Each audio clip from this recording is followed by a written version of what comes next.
অতএব কর্মযোগে বলা হয়, প্রথমে এই স্বার্থপরতার জাল বিস্তার করিবার প্রবণতা বিনষ্ট করো। যখন বা দমন করিবার শক্তি লাভ করিবে, তখন মনকে আর স্বার্থপরতার তরঙ্গে পরিণত হইতে দিও না।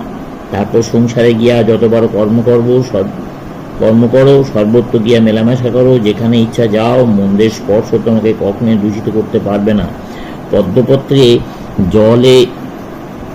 পদ্মপত্র জলে রহিয়াছে, জল যেমন কখনো উহাতে লিপ্ত হয় না, তুমিও সেইভাবে সংসারে থাকবে। ইহাই বৈরাগ্য বা অনাসক্তি। মনে হয় তোমাদেরকে বলিয়াছি যে অনাসক্তি ব্যতীত কোনো প্রকার যোগই হইতে পারে না। অনাসক্তি সকল যোগেরই ভিত্তি। যে ব্যক্তি গৃহে বাস, উত্তম বস্ত্র পরিধান এবং সুখাদ্য ভোজন পরিত্যাগ করিয়া মরুভূমিতে গিয়া থাকে, সে অতিশয় আসক্ত হইতে পারে। তার একমাত্র সম্বল নিজের শরীর তাহার নিকট সর্বস্ব হইতে পারে। ক্রমশ তাহাকে তাহার দেহের জন্যই প্রাণপণ সংগ্রাম করিতে হইবে। অনাসক্তি বাইরের শরীরকে লইয়া নয়, অনাসক্তি মনে। আমি ও আমার এই বন্ধনের শৃঙ্খল মনেই রহিয়াছে। যদি শরীরের সহিত এবং ইন্দ্রিয়ভোগ্য বিষয়সমূহের সহিত এই যোগ না থাকে, তবে আমরা যেখানেই থাকি না কেন, যাহাই হই না কেন, আমরা অনাসক্ত। একজন সিংহাসনে উপবিষ্ট হইয়াও সম্পূর্ণ অনাসক্ত হইতে পারে, আর একজন হয়তো ছিন্ন বস্ত্র পরিহিত হইয়া ভয়ানক আসক্ত। প্রথমে আমাদেরকে এই অনাসক্ত অবস্থা লাভ করিতে হইবে, তারপর নিরন্তর কার্য করিতে হইবে। যে কর্মপ্রণালী আমাদেরকে সর্বপ্রকার আসক্তি ত্যাগ করিতে সাহায্য করে, কর্মযোগ আমাদেরকে তাহাই দেখাইয়া দেয়। অবশ্যই ইহা অতি কঠিন। সকল আসক্তি ত্যাগ করিবার দুটি উপায় আছে। একটি, যারা ঈশ্বরে অথবা বাহিরের কোনো সহায়তায় বিশ্বাস করে না, তাহাদের জন্য তারা নিজেদের কৌশল বা উপায় অবলম্বন করে। তাহাদিওকে নিজেদেরই ইচ্ছাশক্তি, মনোশক্তি ও বিচার অবলম্বন করিয়া কর্ম করিতে হইবে। তাহাদেরকে জোর করিয়া বলিতে হইবে, আমি নিশ্চয়ই অনাসক্ত হইব।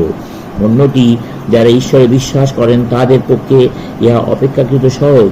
যারা কর্মের সমুদয় ফল ভগবানে অর্পণ করিয়া কাজ করিয়া যান, সুতরাং কর্মফলে আসক্ত হন না। তাঁরা যাহা কিছু দেখেন, অনুভব করেন, শোনেন বা করেন, সবই ভগবানের জন্য। আমরা যে কোনো ভালো কাজ করি না কেন, তাহার জন্য আমরা মোটেই কোনো প্রশংসা বা সুবিধা দাবি না করি। উহা প্রভুর। সুতরাং কর্মের ফল তাহাকেই অর্পণ করো। আমাদেরকে এক ধারে সরিয়া দাঁড়াইয়া ভাবিতে হইবে, আমরা প্রভুর আজ্ঞাবহ ভৃত্যমাত্র, এবং আমাদের প্রত্যেক কর্মপ্রবৃত্তি প্রতি মুহূর্তে তাহা হইতে আসিতেছে।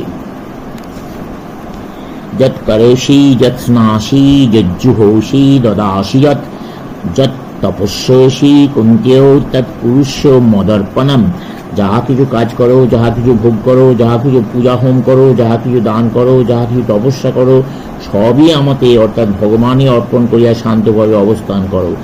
আমরা নিজেরা যেন সম্পূর্ণ শান্তভাবে থাকি এবং আমাদের শরীর, মন এবং সব কিছু ভগবানের উদ্দেশ্যে চিরদিনের জন্য বলি প্রদত্ত হয়।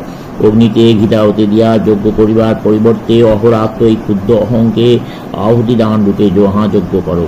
জগতে ধন অন্বেষণ করিতে গিয়া একমাত্র ধন স্বরূপ তোমাকেই পাইয়াছি, তোমারই চরণে নিজেকে সমর্পণ করিলাম। জগতে একজন প্রেমাস্পদ খুঁজিতে গিয়া একমাত্র প্রেমাস্পদ তোমাকেই পাইয়াছি, তোমাকেই আত্মসমর্পণ করিলাম।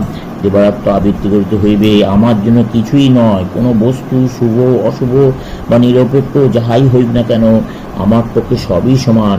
আমি কিছুই গ্রাহ্য করি না, আমি সবই তোমার চরণে সমর্পণ করলাম। দেবাত্ম এই আপাত প্রতীয়মান অহংভাব ত্যাগ করিতে হইবে। যে পর্যন্ত না ওই ত্যাগ একটি অভ্যাসে পরিণত হয়, যে পর্যন্ত না উহা শিরায় শিরায়, মজ্জায় ও মস্তিষ্কে প্রবেশ করে এবং সমগ্র শরীরটি প্রতি মুহূর্তে ওই আত্মত্যাগ ভাবের অনুগত হইয়া যায়, মনের এরূপ অবস্থায় কামানের গর্জন ও কোলাহলপূর্ণ রণক্ষেত্রে গমন করিলেও অনুভব করিবে তুমি মুক্ত ও শান্ত।